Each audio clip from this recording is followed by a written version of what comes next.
Don't let this guy fool you. Hi again, this is Qasim, a Palestinian, and I just saw this video.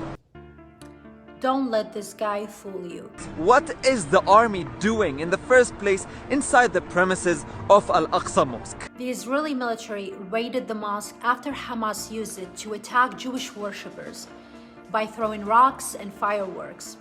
When Hamas, who are Israel's main enemy, who have committed many suicide bombings and fired missiles at Israeli cities, raised their flags and shouted, "We will liberate Palestine from the river to the sea," which means eradicating entire state of Israel. When they shouted, Ya Qassam, udrub, udrub Tel Aviv, bomb, bomb Tel Aviv, guess what?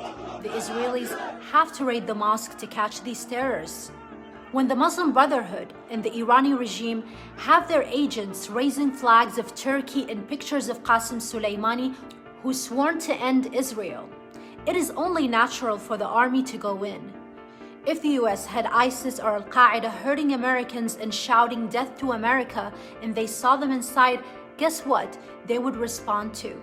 And last but not least, as a Muslim, I can't tell you how disgusted I am by Islamists who clearly don't respect one of Islam's holiest sites. And for those of you who don't know, this place is holy to Jews themselves. So for you to suggest that they don't care for its sanctity and are ready to attack for no reason is just absurd. Sheikh Jarrah neighborhood. The 500 Palestinians who are facing forced displacement from their houses in a Palestinian neighborhood in Jerusalem, so some settlers can steal these houses and move in, supported by the Israeli government. Now moving to Sheikh al-Jarrah and the huge lie and the claim that Israelis were ethnically cleansing Palestinians, when in reality it was families who were renting homes on a property that the Jews had purchased from the Ottomans in 1875. And after 1948, Jordanians ethnically cleansed Jews from the area and illegally occupied it, only to have Israel take over the area again in 1967.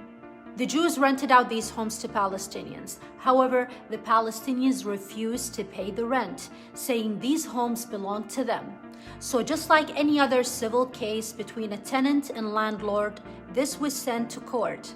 In the Israeli court, after Jews presented them with documents and evidence they were the original owners, while Palestinians failed to win this case, the court ordered them to pay the rent or leave. It was legal eviction, not ethnical cleansing, as propagandists in some media have claimed. If you're watching this and you don't know who settlers are, they are simply extremist Jews who come from different parts of the world to live in illegal settlements of Israel in Palestinian territory.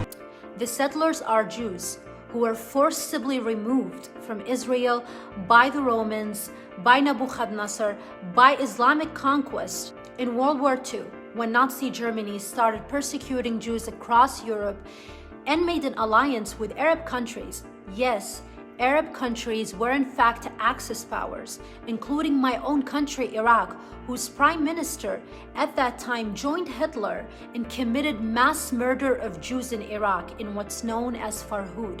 Similar events happened across the Middle East in Egypt, Iran, Yemen, Morocco, which is why all the Jews started fleeing to Israel, to be safe from the Arabs who not only treated them as second-class citizens, but targeted them like Nazis did.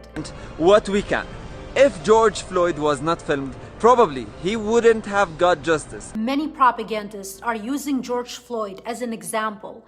And as you have seen, many people are copying the BLM movement with hashtags of PLM, which is very cheap and disrespectful to the cause of blacks and social justice movement in America. Because in reality, what Jews are dealing with are both Arab supremacists who don't want Jews to control any space in the Middle East and Islamist supremacists who believe Jews are less than human beings and refer to them as pigs and monkeys while holding Nazi ideology as something to look up to. In the end, we need to learn how to coexist. You have to ask yourself, why in Israel, Jews, Muslims, Christians, and all other people who are religious and non-religious coexist, but there is not a single Jew accepted in Muslim and Arab lands.